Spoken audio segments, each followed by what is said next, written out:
नमस्कार। प्रभात साक्षी news network और आप सभी का स्वागत है। जम्मू कश्मीर की धरती पर आतंक के खिलाफ निर्णायक युद्ध अब अपने सबसे निर्णायक दौर में पहुंच चुका है। राजौरी के डोरीमल और गंभीर मुगलान के घने जंगलों में चल रहा ऑपरेशन शेरूवाली लगातार 24वें दिन में प्रवेश कर चुका है और यह साफ संकेत है कि भारतीय सुरक्षा बल आतंकियों को किसी भी कीमत पर जिंदा बचकर नहीं निकलने देंगे।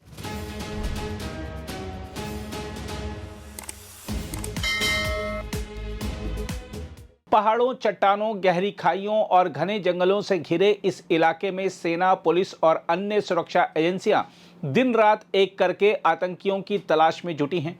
यह केवल एक सैन्य अभियान नहीं, बल्कि उस जहरीले आतंकवाद के खिलाफ निर्णायक संघर्ष है जिसने दशकों से जम्मू कश्मीर को लहूलुहान किया है। डोरीमल के दुर्गम जंगलों में सुरक्षा बलों ने ऐसा घेरा बनाया है जिसे अधिकारी अवैध घेरा बता रहे हैं। आतंकियों के हर संभावित भागने के रास्ते को बंद कर दिया गया है।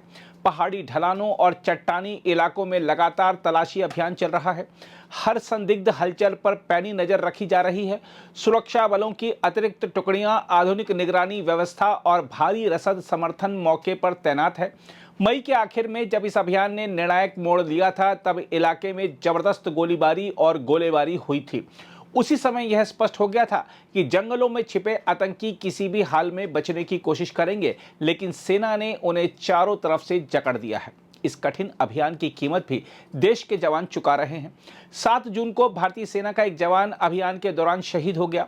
दुर्गम पहाड़ी इलाके में चट्टान से फिसलने के कारण उन्हें गंभीर चोटें आईं। इलाज के लिए तुरंत निकाला गया, लेकिन वह जिंदगी की जंग हार गए। यह घटना बताती है कि जम्मू कश्मीर में आतंकवाद के खिलाफ लड़ाई केवल गोलियों की नहीं, बल्कि प्रकृति की कठोर चुनौतियों से भी है। इसके बावजूद सुरक्षा बलों का हौसला अडिग है। जवान लगातार जंगलों में डटे हैं और आतंकियों के सफाई तक पीछे हटने को तैयार नहीं है। उधर राजौरी में चल रहे इस अभियान के बीच पुंछ के सरानी गांव में शौर्य चक्र विजेता राइफलमैन औरंगजेब की 8वीं पुण्यतिथि पर उमड़ा जनसैलाब आतंकवाद के खिलाफ जनता की भावना का जीवंत प्रमाण बन गया। भारतीय सेना, प्रशासन और स्थानीय लोगों ने मिलकर उस वीर सपूत को श्रद्धांजलि दी जिसने देश की रक्षा करते हुए अपने प्राण न्यौछावर कर दिए थे। गांव का माहौल गम और गर्व दोनों से भरा हुआ था। औरंगजेब के पिता और पूर्व सैनिक मोहम्मद हनीफ ने आतंकवाद के खिलाफ 2 टूक संदेश देते हुए कहा कि यह लड़ाई तब तक जारी रहेगी जब तक जम्मू कश्मीर से छद्म युद्ध और छद्म आतंकवाद का पूरी तरह सफाया नहीं हो जाता। मोहम्मद हनीफ ने स्थानीय युवाओं से सेना में शामिल होकर देश सेवा करने की अपील भी की। हम आपको यह बता दें कि जम्मू कश्मीर पुलिस ने आतंक के आकाओं पर कानूनी शिकंजा और कस दिया है।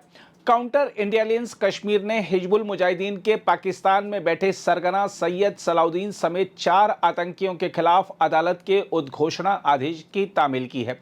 अदालत ने साफ निर्देश दिया है कि ये आरोपी 14 जुलाई तक अदालत में पेश हों, अन्यथा उनके खिलाफ आगे की कठोर कानूनी कार्रवाई की जाएगी।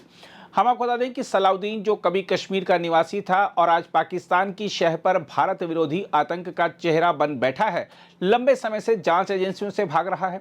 उसके साथ गुलाम नबी खान उर्फ आमिर खान, शेर मोहम्मद उर्फ बहादुर उर्फ रियाज और नासिर यूसुफ कादरी जैसे आतंकियों को भी कानूनी रूप से घेरा गया है।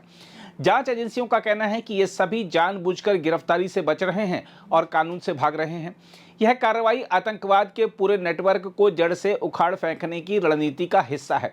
एक तरफ जंगलों में सेना बंदूक से जवाब दे रही है, दूसरी तरफ अदालत और जांच एजेंसियां कानून के शिकंजे से आतंक के आकाओं को घेर रही हैं। देखा जाए तो जम्मू कश्मीर में अब तस्वीर तेजी से बदल रही है।